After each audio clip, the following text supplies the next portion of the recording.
Now, in the event that a driver would want to run up or come up into a vehicle,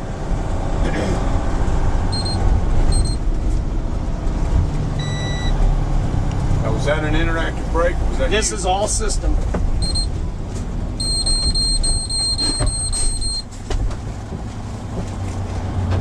So that wasn't you?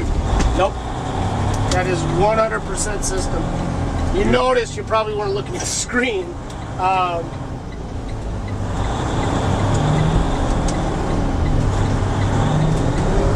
You notice that once we went into a collision warning or a haptic braking event, the screen actually turned red. No, I didn't see that because I was too busy moving that car. Now, the other feature is the system will auto resume or automatically resume.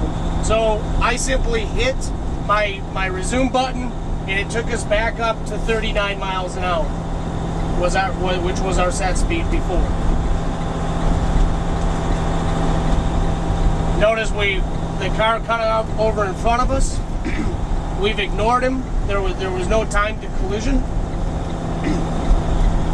As he slows down, we're going to start to back away from him, trying to maintain that 3.6 seconds.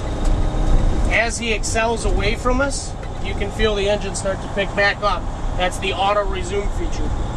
And you're doing none of that braking yourself? I'm doing none of that braking. You're not doing the accelerating either. And I'm not doing the accelerating either. This is all system reaction. So even though we had an active brake event, it didn't take that improvement.